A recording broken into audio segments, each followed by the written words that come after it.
What's up, YouTube? Nice you stopped by. As you know, I'm not a fan of very long intros, so I'll keep it short and sweet. Today, we are having a look at horror games available on the Sega Genesis and Megadrive. Let's have a look. Up first, we have a weird one. Get ready for Nightmare Circus.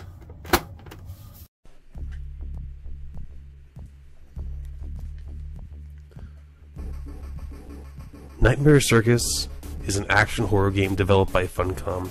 It was scheduled to be released in 1995, but was cancelled, as the lifespan of the Genesis was coming to an end. Nightmare Circus wasn't completely finished, but the programming was still stable enough for a playable game. Although the Genesis was considered outdated in North America, over in Brazil, the Sega Megadrive was still a very popular system. A company called Tectoy secured the rights and released Nightmare Circus on the Megadrive, but it was not released outside of Brazil. Where does this thing go? I don't know. What kind of cable is However, it? 6 months later, Nightmare Circus received a North American release, available through the Sega Channel. This is crazy. This was a paid streaming service, where gamers could access different games through cable television on their Genesis and Megadrive systems. Play 'em 24 hours a day. It's here and it's real. The story follows a Native American named Raven. Years ago, Raven's family died in a fire while visiting a circus.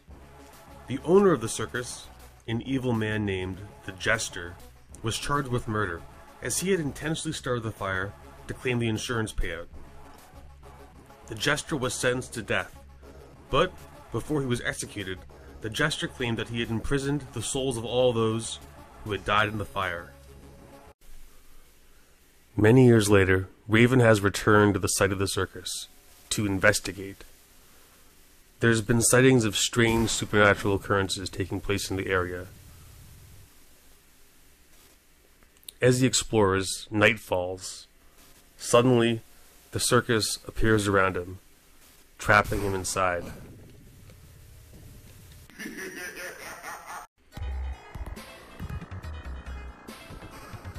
Nightmare Circus begins in a hub world, where there is 4 different levels to choose from. The gameplay is non-linear, and takes place in a 2D, side-scrolling plane.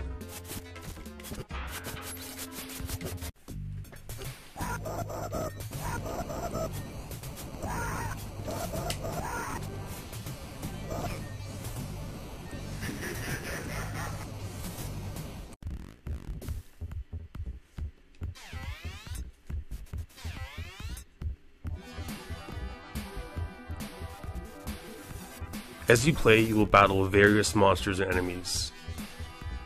As an unfinished game, it can be a bit confusing as to where to go, as there's no clear direction.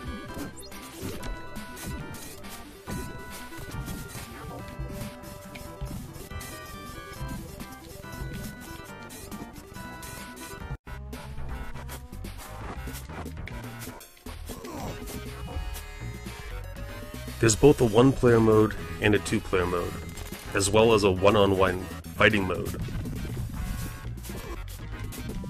As you can see, it's a very weird, unique game. It's an obscure horror, and I'm happy to have it in my collection.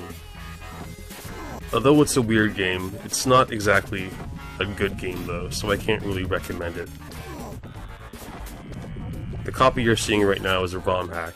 It cost me around $30, but if you want an actual, legit, authentic copy of Nightmare Circus from Brazil, you'll be paying upwards of $500.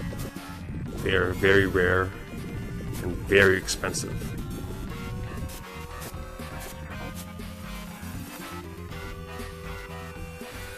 Second on the list, we have one of my personal favorites.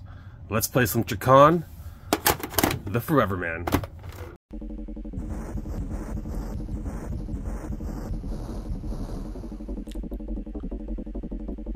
This horror platformer was developed by Extended Play Productions and came to the Sega Genesis in 1992. It is based on a comic book of the same name.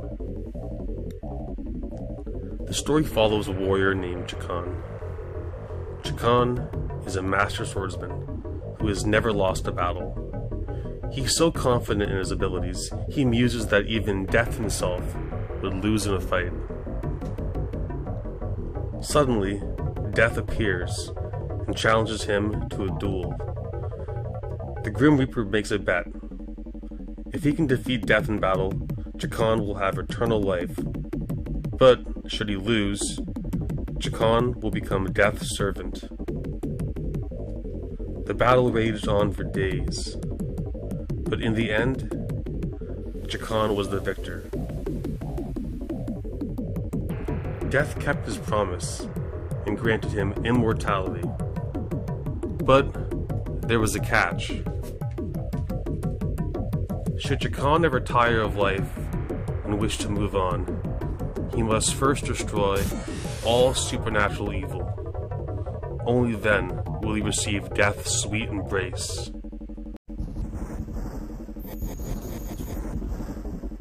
The game starts in a hub world, where Chakan can access 4 elemental-based planes: wind, water, earth, and fire. Each plane has a total of 3 levels, all influenced by their element. The levels are all side-scrolling platformers. You will battle ruthless monsters and very difficult enemies.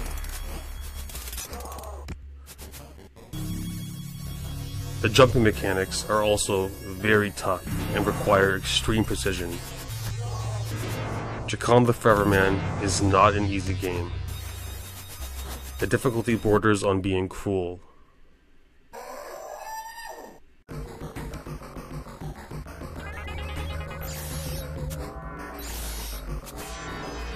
When you die, you are transported back to the hub world. Being immortal, you have infinite lives. But the game has no save or password system, so it must be completed in one sitting, which is not an easy task.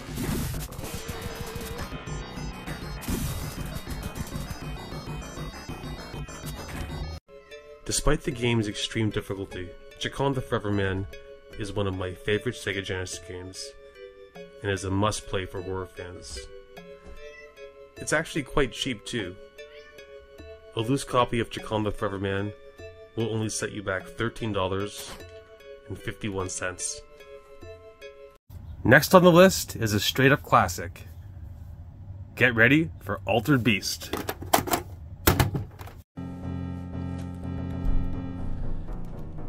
This action beat-em-up was developed by Sega and graced the arcades in 1988. Later the same year, Altered Beast became the pack-in game for the Sega Genesis and Megadrive. Power up. Rise from your grave. The game is set in ancient Greece. Zeus's daughter, Athena, has been kidnapped by a demonic overlord called Neph. To rescue his daughter, Zeus has resurrected a centurion warrior and given him strange powers to transform into different monsters.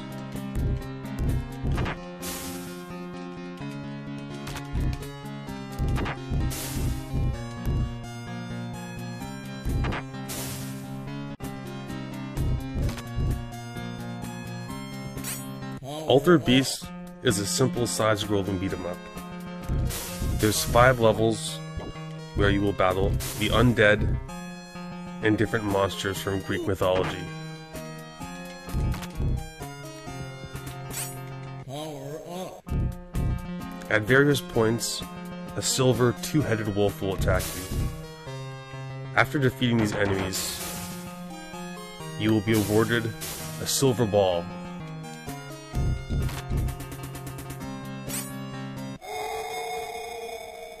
These power-ups will cause your character to increase in strength. If you collect 3 of them, your character will transform into an altered beast.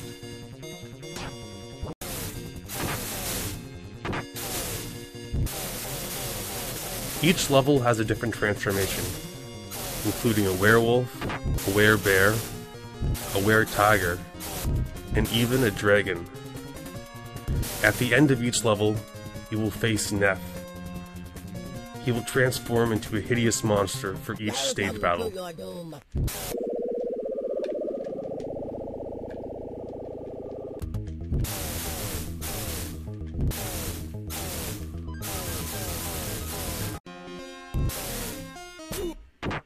Altered Beast has been around for a long time, but the weird thing is I've never heard people discuss it as a horror game, when it so clearly is. Not only do you transform into weird monsters like werewolves, you scroll through different levels like cemeteries and crypts, killing the undead and different hideous monsters. Now, Altered Beast is not a perfect game. It does have its flaws. Many have been critical of how short and easy the game is.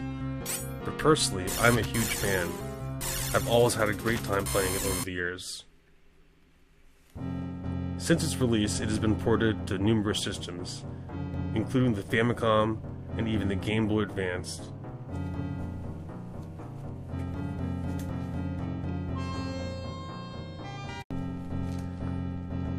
Pick up this absolute classic for only $10.25. Next on the list, we have The Ooze.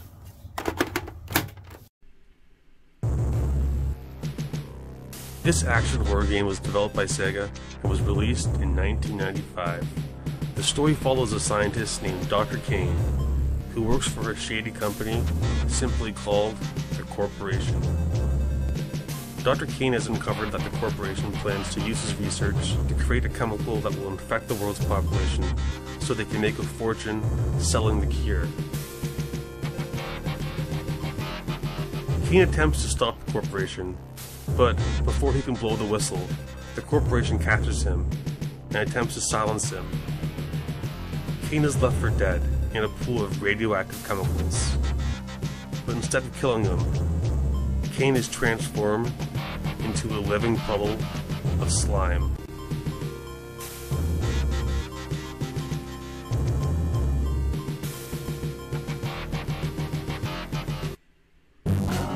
Now, you must destroy the corporation and attempt to regain your human form.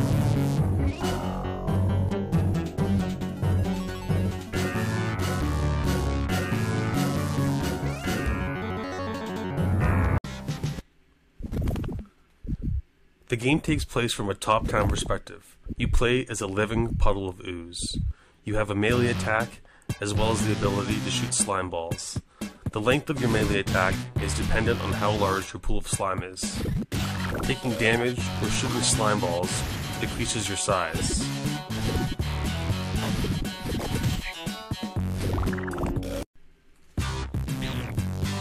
If you get too small, it's game over. As you defeat and absorb enemies, your size will slowly increase. Growing too large will actually make the game a bit harder, as you will take more damage as you move around. Each level will have different ooze-themed puzzles. There's also DNA helixes scattered throughout each level. If you collect all 50, you will unlock the good ending.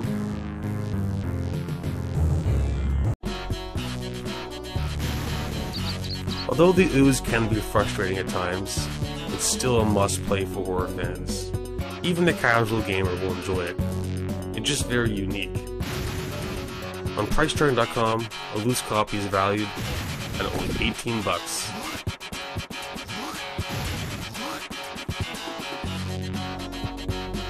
This next game is available on just about every retro console there is, but it's a classic. Let's play Ghouls and Ghosts. This horror classic is the sequel to Ghosts and Goblins and was developed by Capcom. It came to arcades in 1988 and was ported to the Sega Genesis the following year. Once again, you play as Sir Arthur, who must rescue his princess and defeat Lucifer and his legion of demons. Now, I grew up playing Ghouls and Ghosts on the Super NES. So playing the version on the Sega was quite a shock, because let me tell you, there are a few big differences. The biggest two is that the Sega Genesis version has no double jump. This completely changes the way you play the game. On the other hand, the Genesis version allows you to shoot your projectiles upwards and down. This gives you a bit more options for attacks, and again, changes the entire dynamic of the way you play.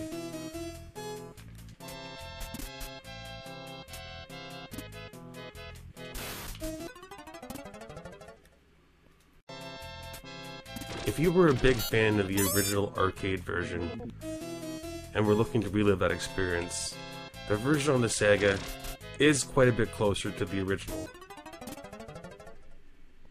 The Super NES version, although very similar, was actually built from the ground up to run on the SNES.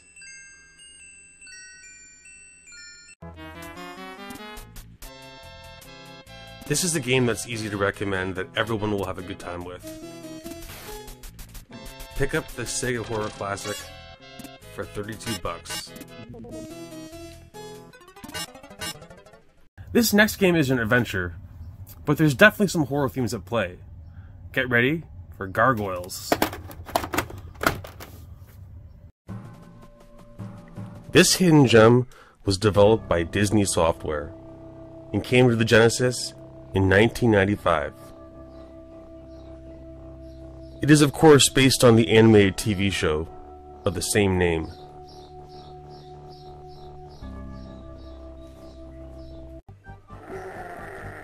The player takes control of the brooding protagonist, Goliath. Now I am truly alone. As Goliath, you must destroy an evil talisman called the Eye of Odin. The game has 5 action-packed stages, the first of which takes place back in time. As Goliath, you must stop the ruthless Vikings who have invaded Castle Wyvern and prevent them from using the Eye of Odin.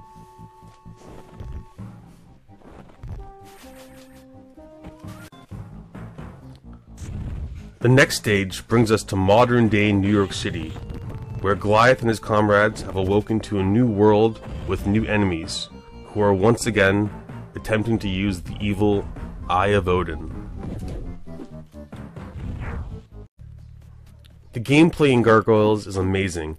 As Goliath, you can defeat enemies with his melee attack, or by grabbing them and throwing them like ragdolls. You can also climb walls and ceilings. You can't fly, but Goliath can thrust his wings mid-jump to make it across large gaps. You can also do this while falling. As a game made by Disney, the art and animations are top-notch. It truly is a beautiful game to look at. If I had any criticism for this game, it would be that it can be a bit difficult and unforgiving, but most platformers of this era were. I've been denied everything, even my revenge!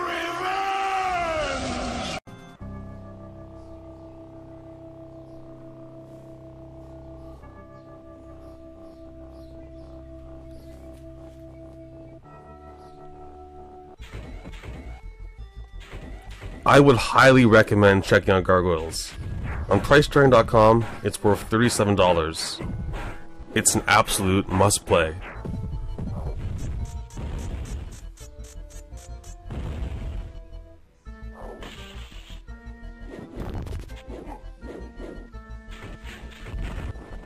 Next up, we have a horror fantasy classic.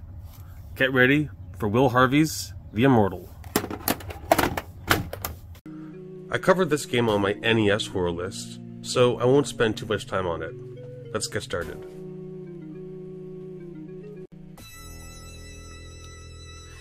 The Immortal was developed by Sandcastle and graced the Sega Genesis in 1991. The story takes place in a subterranean maze and follows an unnamed wizard as he searches for his long-lost master.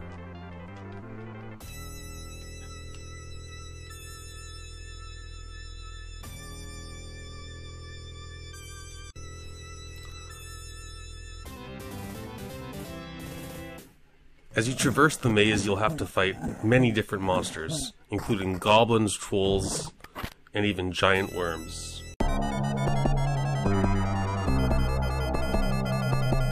Other monsters include sea monsters, giant spiders,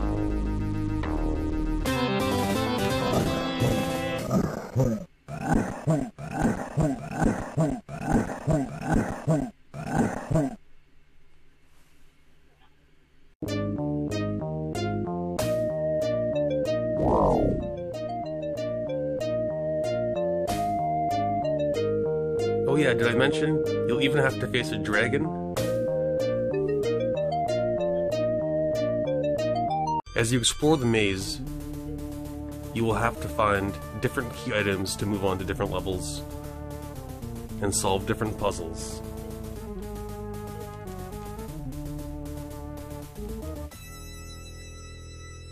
You must also worry about random traps.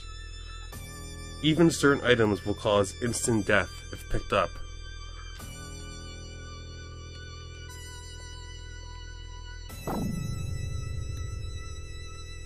The game was so difficult, in fact, that the instruction manual came with a walkthrough of the first level.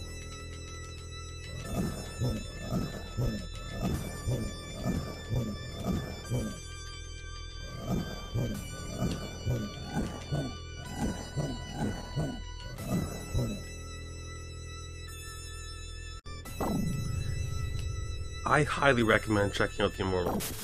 This is one of the best Sega Genesis games there is, and is a must-play for horror fans. Pick up this masterpiece for only $25. Next on the list we have one that you probably haven't heard of, but it's definitely worth your time. Let's play Risky Woods. This horror fantasy platformer was developed by a Spanish company called Dynamic Software, and was originally released for MS-DOS in 1992. It was then ported to the Sega Genesis the following year. The plot follows a young warrior named Rohan, who has entered the Risky Woods to rescue a group of monks who have been imprisoned by an evil wizard named Draxos.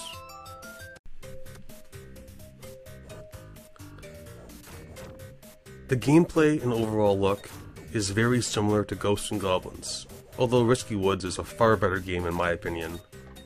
As Rohan, you must battle hordes of monsters. As you dispatch different enemies, you are awarded silver coins. Once you collect 30 coins, you will obtain a silver suit of armor. Furthermore, if you collect 70 coins, you will upgrade to a suit of armor made of gold.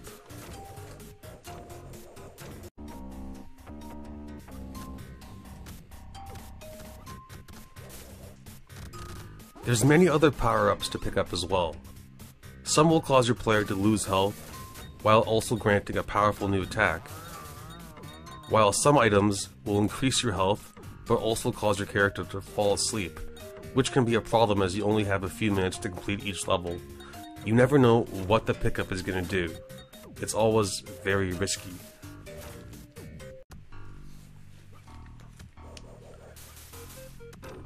Risky Woods is a must-play for fans of fast-paced action platformers. The game is challenging, but not so hard that it becomes frustrating to play. It's one that I can easily recommend to both fans of horror games and the casual gamer. Pick up a loose copy of this hidden gem for only $20. Up next, we have the sci-fi horror classic, Alien 3. Alien 3 is a run-and-gun platformer and is based on the movie of the same name.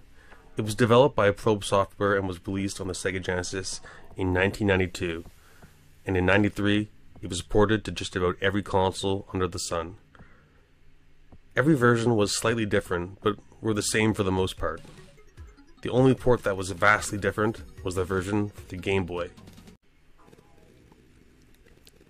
You of course play as Ellen Ripley, one of the OG Final Girls. The game takes place on the prison colony featured in the movie. As Ripley, you can run, jump, climb ladders, and crawl through tunnels. Your main mission in the game is to explore the prison complex and rescue prisoners who have been kidnapped by the aliens.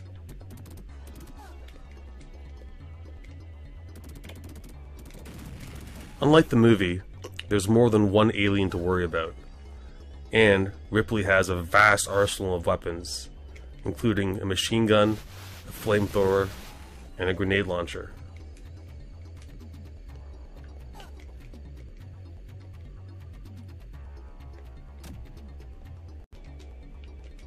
Alien 3 is a competent, well-built horror platformer, and is definitely one that I can easily recommend.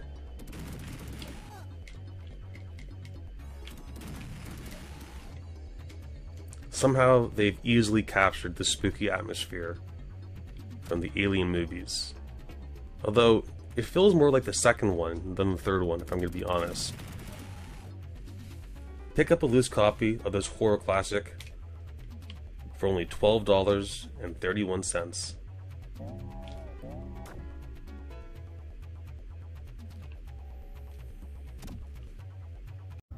Next up, we have a game that was available on pretty much every retro system there was. But most of them kind of sucked. But believe it or not, this one doesn't bite.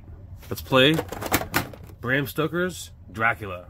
Bram Stoker's Dracula is another game that I talked about on my video covering horror games on the NES. But the version on the Sega Genesis is vastly different. The NES port was developed by Probe Software, where the SNES and Sega Genesis versions were developed by a company called Traveler's Tales.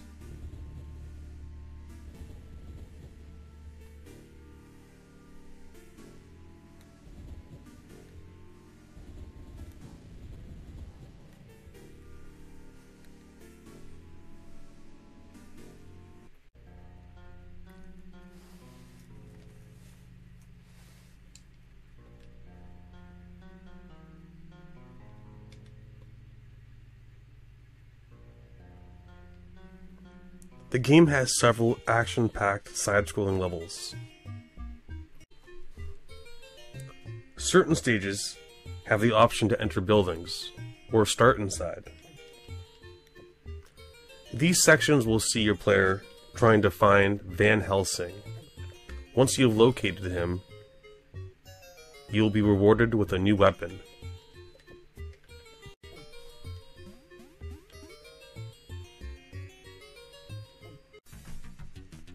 Similar to their 8-bit counterpart, you play as Jonathan Harker, who was of course portrayed in the movie by Keanu Reeves. You're breathtaking. You're all breathtaking. The game takes place in London City, the Romanian countryside, and Dracula's castle. Each level has a stage boss. These include Dracula's vampire brides, Renfield, Dracula's coach driver, a dragon, and of course Vlad the Impaler himself.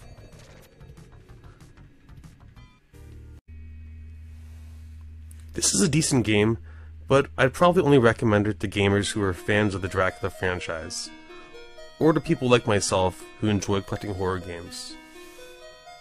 A loose copy of Bram Stoker's Dracula is worth $13 on Priceturn.com.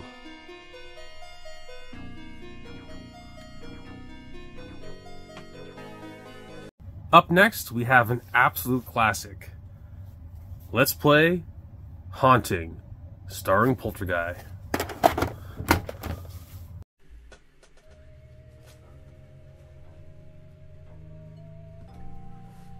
This comedy horror game was developed by Electronic Arts and came to the Sega Genesis in 1993.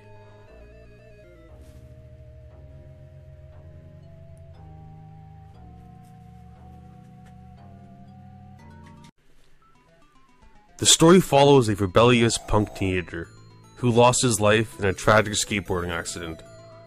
The accident was caused due to a defective skateboard made by a large company who are known for cutting corners. The company is owned by a family called the Sardinis.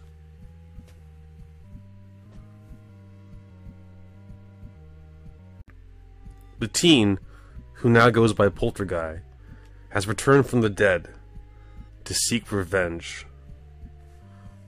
Poltergeist has found the Sardinis and has made it his mission to scare the family out of their home.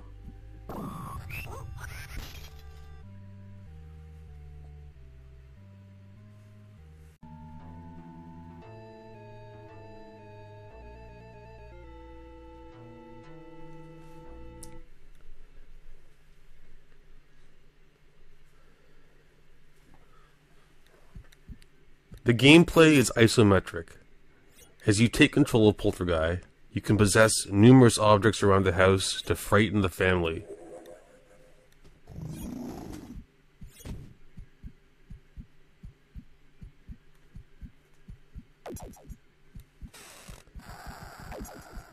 As you use your ghostly powers, your ecto-tank will slowly deplete.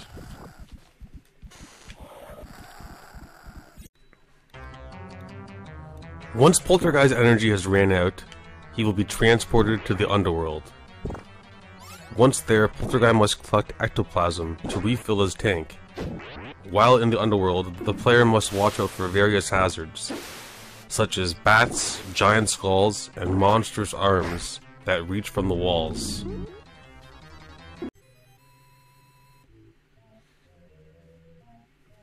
There's 4 houses in total, and a final boss at the very end.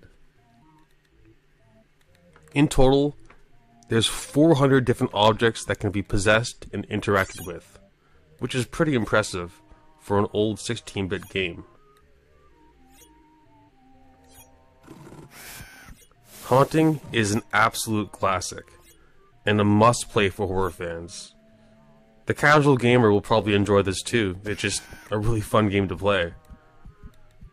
It's a little pricey, but not too bad.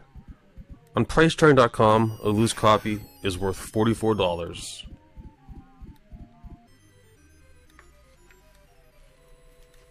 Next up, we have yet another game based on a movie. Get ready for Mary Shelley's Frankenstein. This action horror game is based on the 1994 movie of the same name. The movie was, of course, an adaptation of Mary Shelley's 1818 classic called The Modern Prometheus. The game was developed by Bit Studios and came to the Genesis and Super NES in 1994.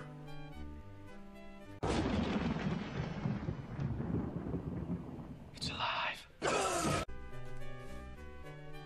You take control of Dr. Frankenstein's monster, who was portrayed in the movie by Robert De Niro.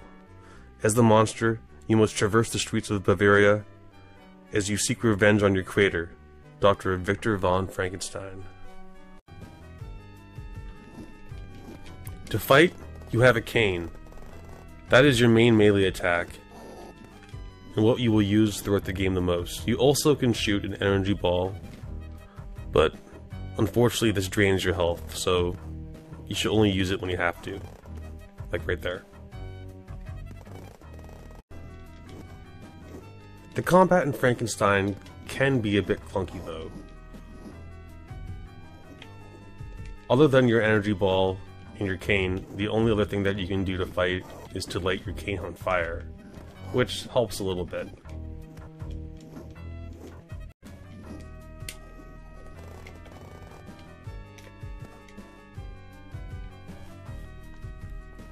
It isn't just a simple platformer either. There's different levers and pulleys and puzzles to solve to make your way through each town. The graphics in this game are great and the sprite work is very fluent, but unfortunately it's not one that I can recommend. It's just too clunky. If you're interested, a loose copy on Priceturn.com is worth $15. Okay gang, next on the list is a game that is full of nostalgia. Let's play Scooby-Dooby-Doo.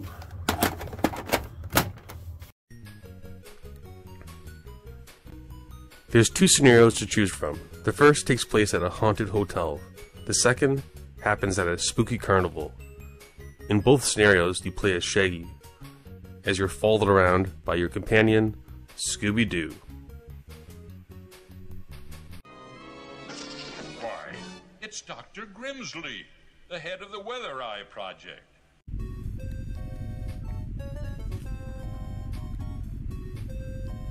"1995 saw the release of 2 Scooby-Doo games with the same name on the Genesis and the Super NES.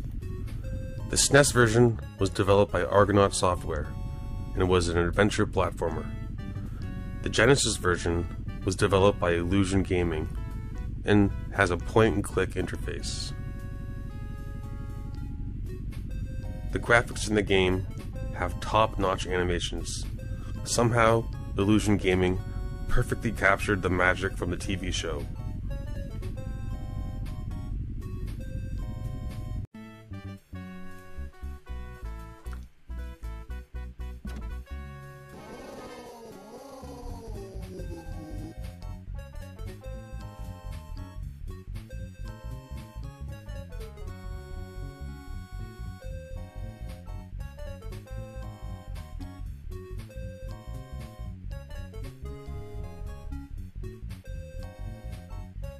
Although it's a point-and-click game, you can still move Shaggy around using the D-pad.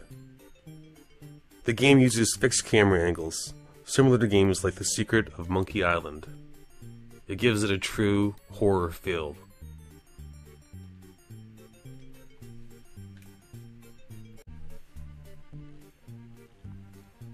The mission in both scenarios is to solve puzzles and eventually, of course, solve the mystery.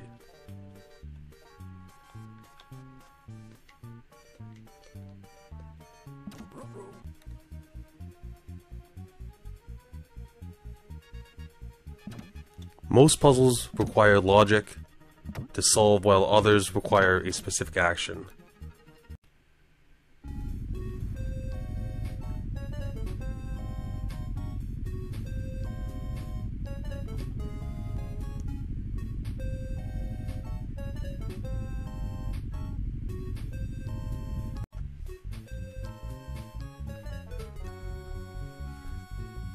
Despite the gameplay being a bit confusing at times, this is still an amazing game and definitely worth checking out. You can tell that a lot of hard work and passion went into this game. It's not cheap though.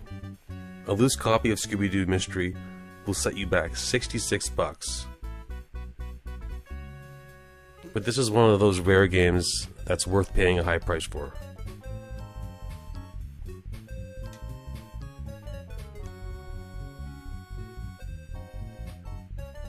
Yes, might have gotten away with it too. If it wasn't for these blasted kids and their dogs.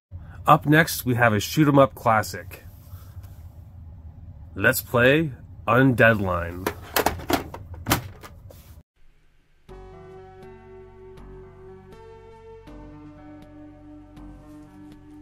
This shoot-'em-up was developed by T&E Soft and was originally released for the MSX2 in 1989. In 1991, it was ported to the Sega Megadrive. The plot follows the kingdom of Zidane. The kingdom shares its borders with the Demon Realm, whose monsters have begun overflowing into the countryside. The ruler of Zidane, Queen Athea, has been kidnapped by a creature from the demon world. Now, it's up to the Queen's little brother, Leon, to rescue his sister and save the kingdom.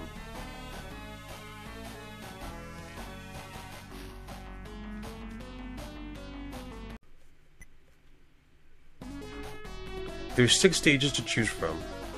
They can be played in any order.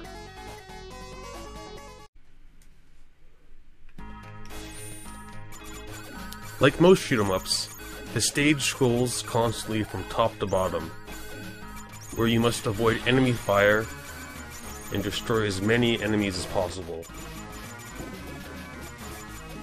The screen only stops when you have finally reached the stage boss.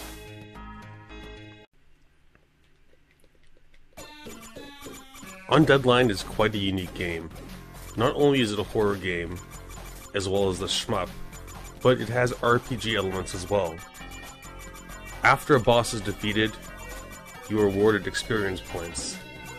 These can be used to upgrade different stats. You can also gain experience points by shooting different treasure chests found throughout the levels. All in all, Undead Line is a solid game and is a must-play for fans of horror games or fans of a good shoot-'em-up. Unfortunately, Undead Line was never released outside of Japan. This was a ROM hack that you're seeing right now. It cost me about 30 bucks. If you want an authentic copy from Japan though, you'll be paying around 187 bucks. It is not cheap. Up next, we have another game that you probably haven't heard of. Get ready for Stormlord. This weird fantasy horror was made by a developer called Houston Consultants. It was released for numerous retro consoles, such as the ZX Spectrum, Amstrad CPC, and the Commodore 64. In 1990, it was ported to the Sega Genesis. The story follows Stormlord, a godlike being born of thunder and lightning. He has been summoned to the Valley of the Enchanted.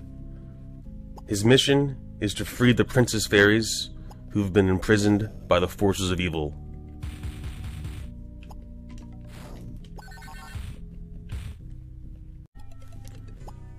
As Stormlord, you must search each level for a series of keys.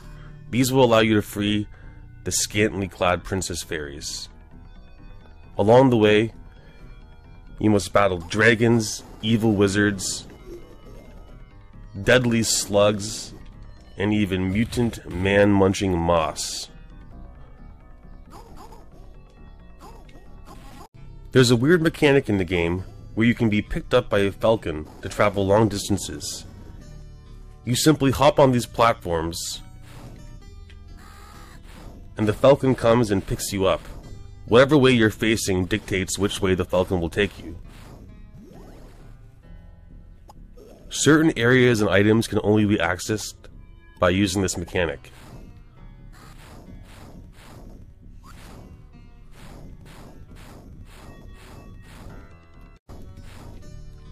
The Sega port is notorious for a lawsuit that followed after its release. In all the earlier versions of Stormlord, the princess fairies are completely naked. The publisher Razorsoft, who had ported Stormlord to the Sega Genesis, included the nude fairies when it was released for the Sega. Of course, when Sega realized this, they were furious. They had all copies of Stormlord pulled from store shelves and demanded that Razorsoft re-release the game with clothing covering the fairies' bare breasts. All controversies aside, Stormlord is actually a pretty good game. If you're a fan of games from the MS-DOS era of gaming, you'll definitely like this. But it can be a bit confusing and difficult to play at times. Pick up a loose copy of this old-school horror fantasy classic for only 19 bucks. Next on the list, we have a game that was actually a sequel to a title on the Game Gear.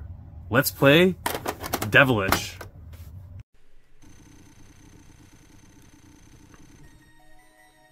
In 1991, Sega fans saw the release of Devilish on the Game Gear. The following year, the sequel was released on the Sega Genesis.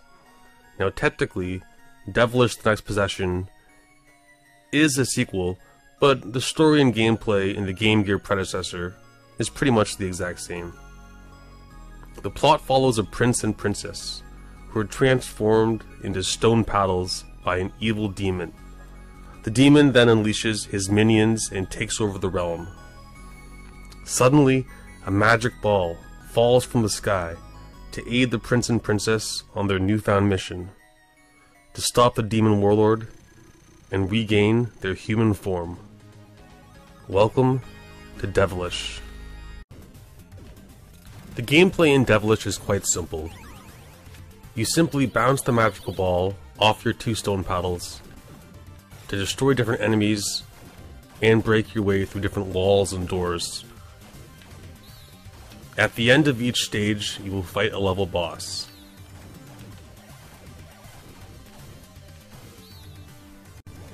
Obviously, the gameplay in Devilish is inspired by other classics like Breakout and Arkanoid. But there's also elements of shoot-'em-ups with fantasy and horror themes incorporated as well. There's quite a bit going on here. Aside from the 1-player mode, there's also a 2-player mode. In this mode, the first player takes control of the top paddle, and the second player takes control of the bottom paddle. It's quite a bit of fun. There's also a time trial mode. Here, you can select any level. In total, there's 5. Devilish: The Next Possession is an easy game to recommend. Both the horror fan and the casual fan will definitely appreciate this classic. Pick up a loose copy of this amazing game for $41.25.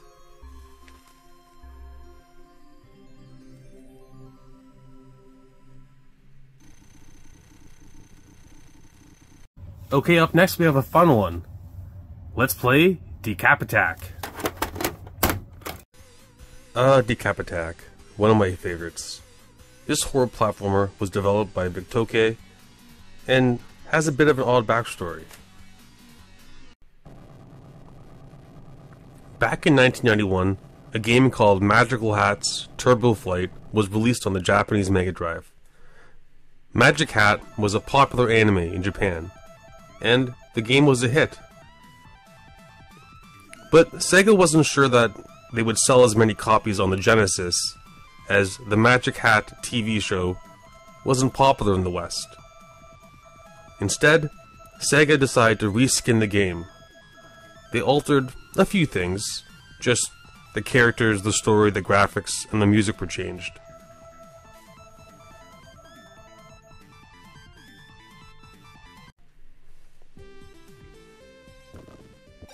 As you can see, Magic Hat for the Sega Mega Drive in Japan was a colorful, cartoony game. Instead of being a mummy who threw his head, you're a little boy that throws an egg that he wears in his backpack. It's quite cute. Decap Attack, on the other hand, is anything but cute. While it's still fun and cartoony, there's some very dark themes at play. The plot follows a headless mummy named Chuck D. Head. He has been sent by his creator, Dr. Victor von Frankenstein, to stop a demon who has his sights set on taking over the world. The gameplay is very similar to many other platformers of the era.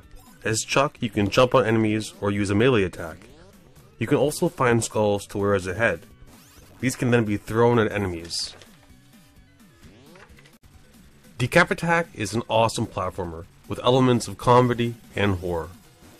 It is an absolute must-play game that should be in every Sega fan's collection, especially considering how cheap it is.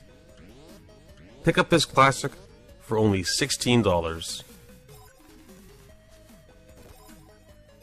Up next, we have a pinball horror classic. Get ready for Dragon's Fury.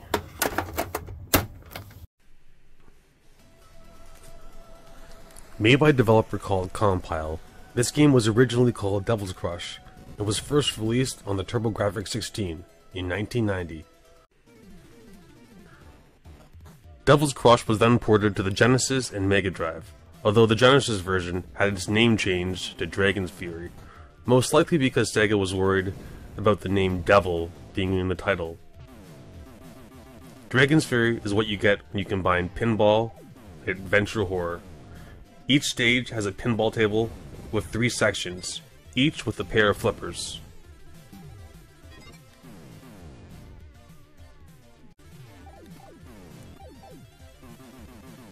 There's numerous targets moving around the table to hit. The goal is to, of course, get as many points as possible. There's also hidden passages around each table. These lead to secret stages where you can fight mini-bosses.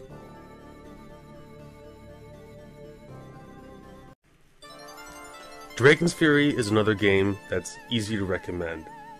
It's a well-built pinball game, and definitely worth checking out.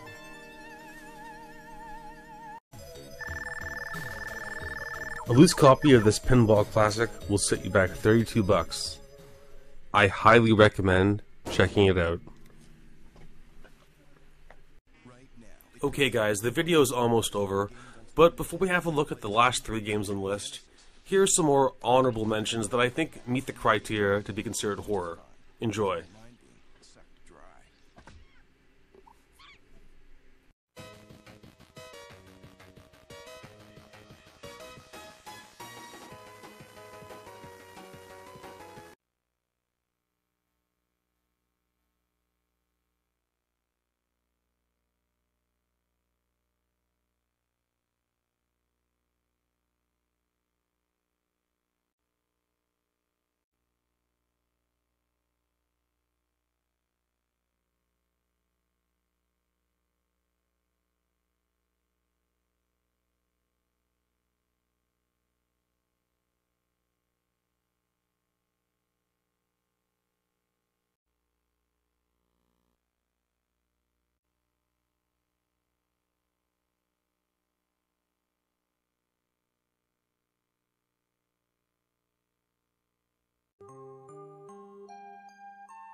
Level 1.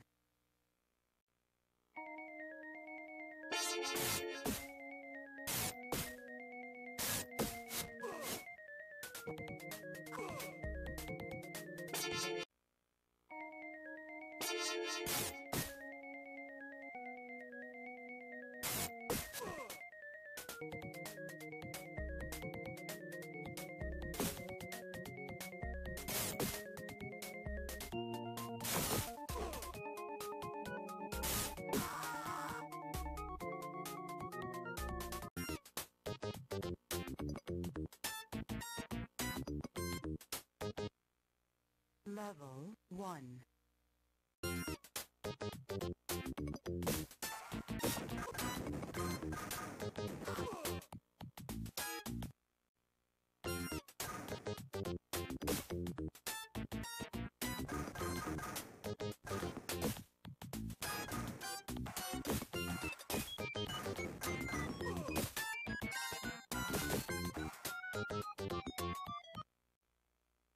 Level 1.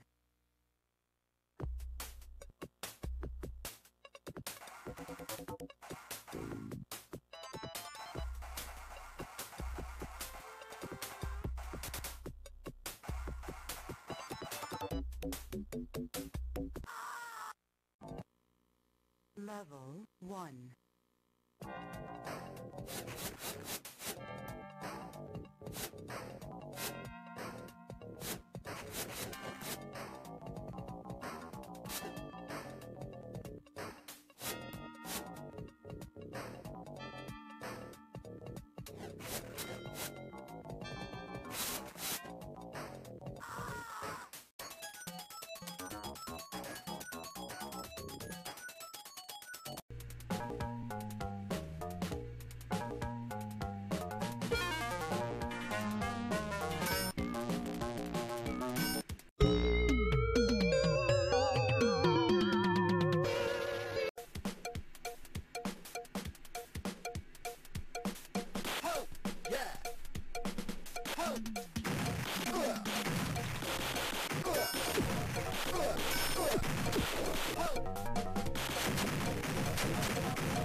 Whoa!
The third last game on our list is part of one of the oldest horror franchises around. Let's have a look at Castlevania Bloodlines. This vampire classic was developed by Konami and came to the Genesis in 1994. The game takes place in 1917, during the First World War. Dracula's niece, Elizabeth Bartley, has performed a resurrection ceremony. She has used the death and sorrow caused by the war as a sacrifice to cast a dark spell and bring Dracula back from the dead.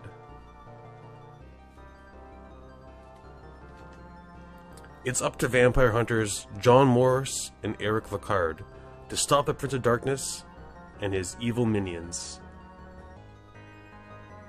Welcome to Castlevania Bloodlines. You have the option of playing as either John or Eric. John has the classic Hunter's Whip and can swing across large gaps with it, while Eric has an enchanted spear and has the ability to double jump to high ledges that John can't reach. Playthroughs with both characters are similar, but there are differences, as you'll be forced to take different routes depending on which character you choose.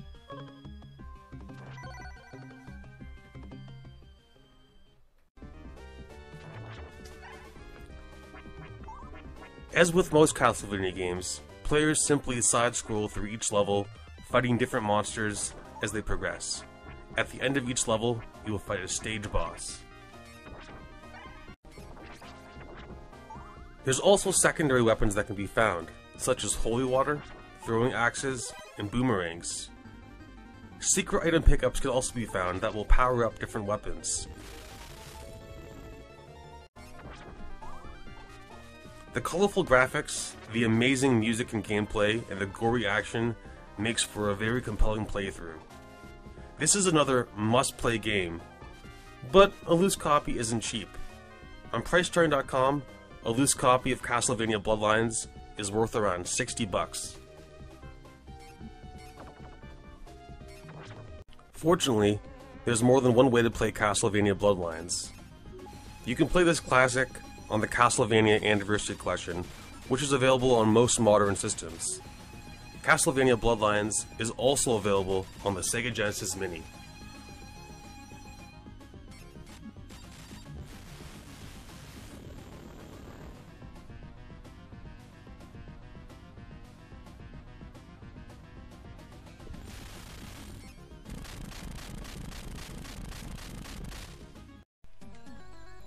The last two games on our list are from the same series and are without a doubt the pinnacle of horror on the Sega Genesis.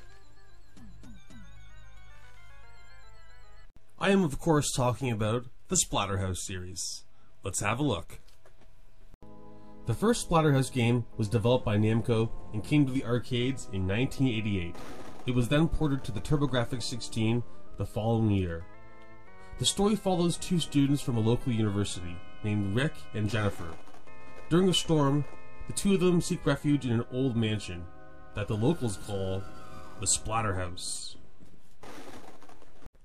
They become trapped inside the house and are attacked. Rick is killed in the struggle and Jennifer is taken, but to Rick's surprise he awakens hours later in a dungeon.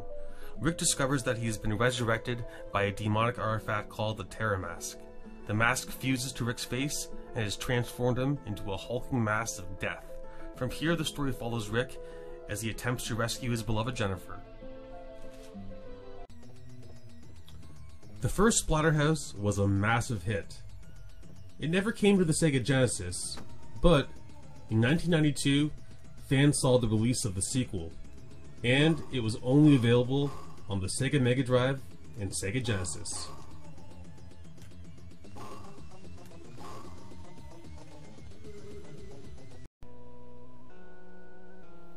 Splatterhouse 2 was still published by Namco, but was developed by a company called Now Productions.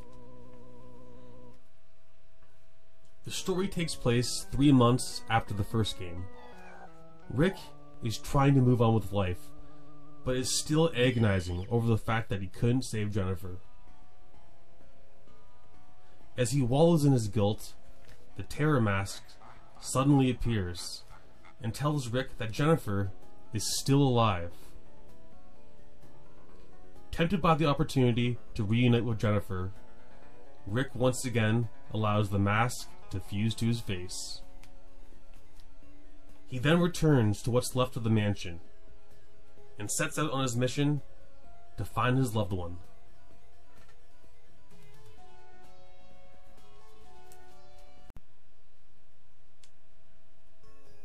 The gameplay in Splatterhouse 2 is very similar to its predecessor. As Rick, you must fight your way through 8 levels filled with different monsters.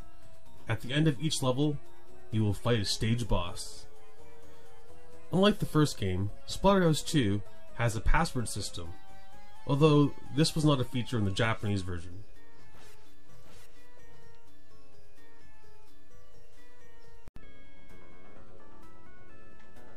Once again, this is an absolute must-play game for horror fans. The second one is my favorite in the entire series. Unfortunately, Splatterhouse 2 is not cheap. A loose copy on Pricechart.com is worth $93. Fortunately, there are some other ways to play this classic. We'll have a look at those later. But for now, let's have a look at Splatterhouse 3.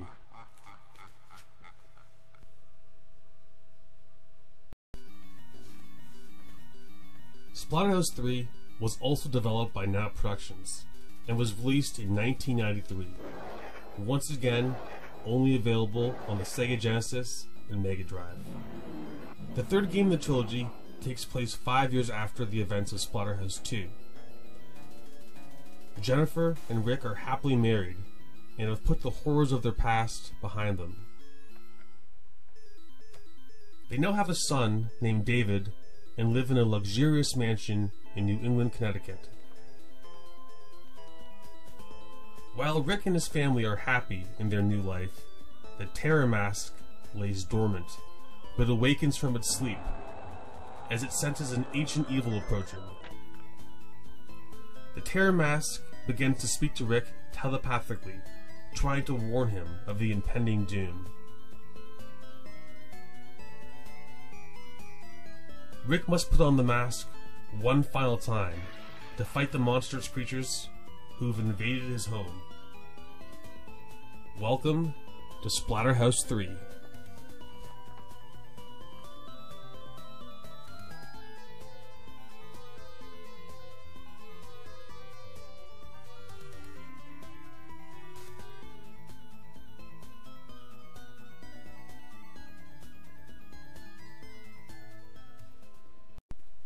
The gameplay in Splatterhouse 3 has drastically changed compared to its predecessors. While Splatterhouse 1 and 2 were side-scrollers like Altered Beast, Splatterhouse 3 is non-linear and has gameplay more similar to a game like Streets of Rage.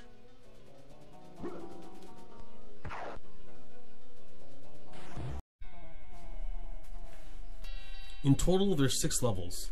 The player is given a map at the start of each stage. The map is a very important reference tool, as you must complete each stage within a time limit. Running out of time doesn't end the game, but it will dictate which ending you receive.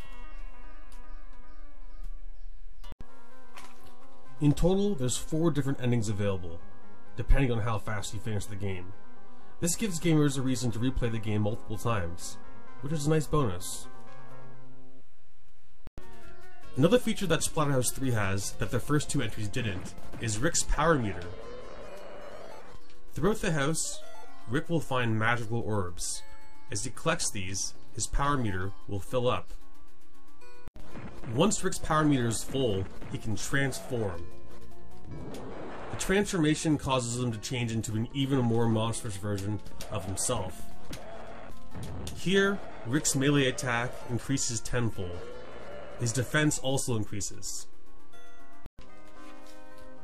Although Splatterhouse 3 has more gameplay mechanics and features a more fleshed out story, my favorite in the series is still Splatterhouse 2.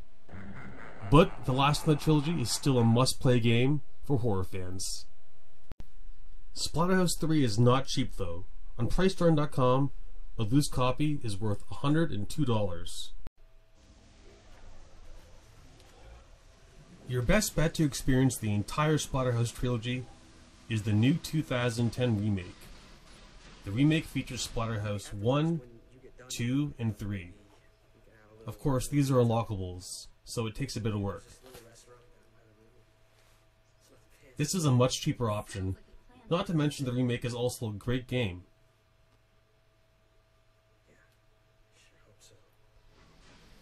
Splatterhouse 2010 is worth $31 on the Xbox 360 and about $50 on the PS3. I highly recommend checking it out. Phase 9, The Ruined Heart.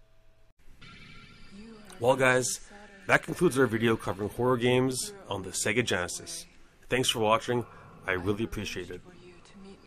I had a lot of fun making this one. The Genesis is one of my favorite systems. The next time we have a look at a system from Sega, we will be covering horror on the Sega Saturn. See you then. Please, don't disappoint him.